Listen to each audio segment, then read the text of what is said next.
Assalamualaikum warahmatullahi wabarakatuh.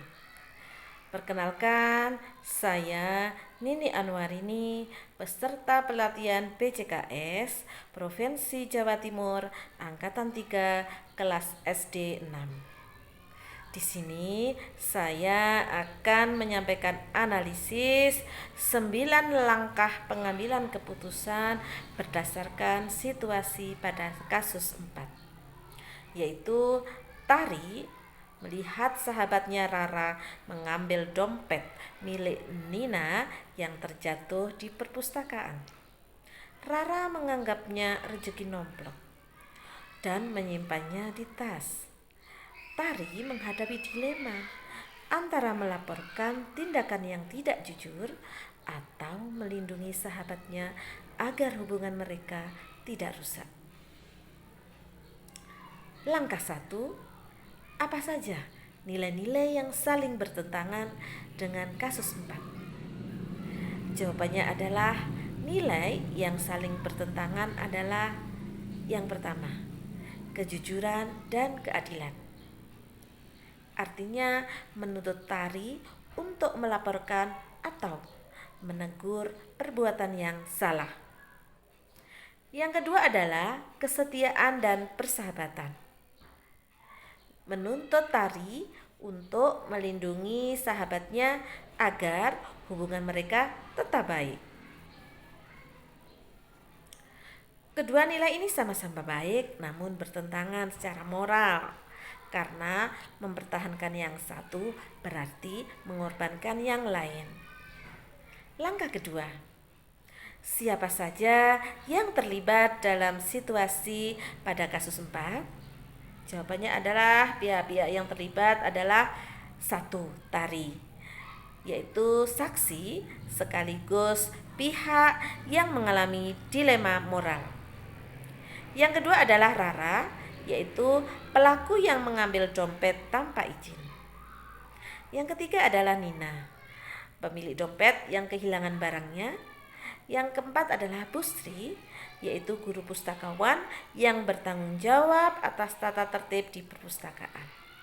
Yang kelima adalah lingkungan sekolah sebagai komitmen moral, sebagai komunitas moral yang terpengaruh oleh tindakan dan keputusan tersebut. Langkah yang ketiga, fakta-fakta apa saja yang relevan dengan situasi kasus 4?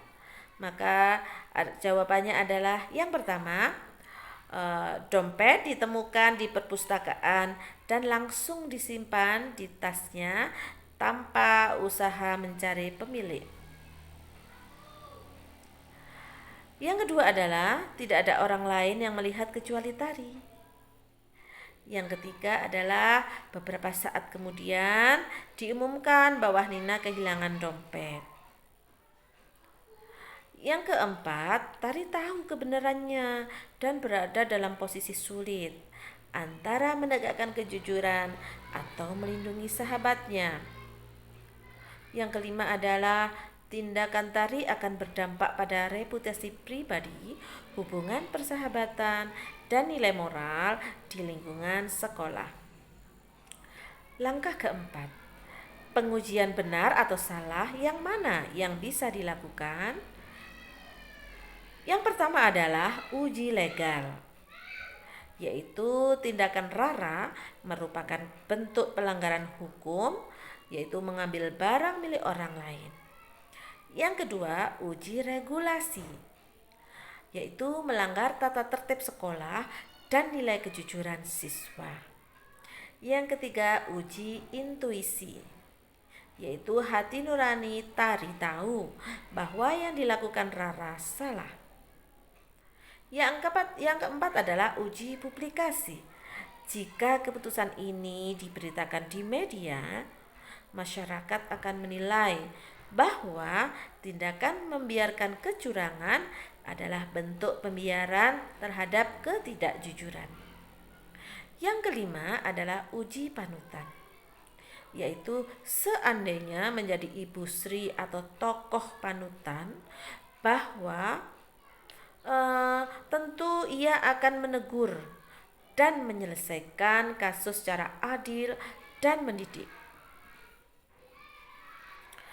Semua uji menunjukkan bahwa tindakan menutupi kesalahan sahabat tidak etis dan bertentangan dengan nilai kejujuran. Langkah kelima, pengujian paradigma benar lawan benar, yang mana yang bisa dilakukan? Maka paradigma yang muncul adalah yang pertama, kebenaran melawan kesetiaan atau truth versus loyalty, yaitu Tari dihadapkan antara mengungkapkan kebenaran atau menjaga kesetiaan terhadap sahabatan. Yang kedua adalah individu melawan kelompok atau individual versus community, yaitu tindakan Tari tidak hanya berdampak pada dirinya dan Rara, tetapi juga terhadap keadilan bagi Nina dan budaya kejujuran di sekolah. Langkah keenam, prinsip resolusi yang mana yang bisa dilakukan? Maka jawabannya adalah yang pertama, berpikir berbasis peraturan atau rule based thinking. Tindakan Tari harus berpijak pada peraturan dan nilai moral sekolah. Barang temuan harus dikembalikan kepada pemiliknya. Yang kedua adalah berpikir berbasis rasa peduli atau care based thinking. Artinya, Tari dapat menyampaikan hal ini kepada Rara dengan empati, mengingatkan secara pribadi sebelum melapor agar Rara belajar bertanggung jawab tanpa merasa dipermalukan. Langkah 7. Adakah opsi lain yang lebih kreatif, adil, dan bijak yang bisa dilakukan? Jawabannya adalah ya, ada. Tari dapat menemui Rara secara pribadi dan berkata dengan lembut bahwa ia melihat kejadian tersebut. Tari bisa mengajak Rara bersama-sama mengembalikan dompet kepada Busri atau Nina. Jika Rara menolak, Tari bisa menyampaikan hal itu secara bijak kepada Busri agar diselesaikan secara edukatif, bukan menghukum. Pendekatan ini bisa mencerminkan rasa peduli, kejujuran, dan keberanian moral. Langkah 8. Apa keputusan akhir yang Bapak Ibu ambil sesuai dengan analisis kasus 4? Jawabannya adalah saya akan mendorong Tari untuk mengajak Rara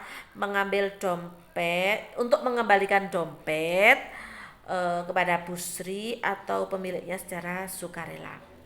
Jika Rara tetap menolak, Tari harus melaporkan kepada guru pustakawan dengan niat baik, bukan menghukum tetapi untuk menjaga keadilan dan nilai kejujuran di sekolah. Keputusan ini sejalan dengan prinsip integritas, kepedulian, dan tanggung jawab moral. Langkah 9, pelajaran apa yang ibu bapak dapatkan dari pengambilan keputusan ini dan bagaimana pelajaran tersebut dapat memperbaiki pengambilan keputusan ibu atau bapak di kemudian hari. Jawabannya adalah, dari kasus ini saya belajar bahwa menjadi seorang yang jujur kadang memerlukan keberanian untuk beresiko. Keputusan yang berlandaskan nilai kejujuran, empati, dan tanggung jawab akan membangun budaya moral yang kuat di sekolah. Sebagai calon kepala sekolah, saya akan selalu berusaha, yang pertama, mengajarkan pentingnya integritas melalui keteladanan, bukan sekedar aturan. Yang kedua, Membangun budaya saling mengingatkan dengan kasih sayang, bukan saling menghakimi. Yang ketiga adalah menggunakan pendekatan reflektif dan berbasis nilai setiap kali menghadapi dilema moral. Dengan demikian, pengambilan keputusan di sekolah tidak hanya menyelesaikan masalah, tetapi juga mendidik karakter moral seluruh warga sekolah. Demikian analisis dari saya. Wassalamualaikum warahmatullahi wabarakatuh.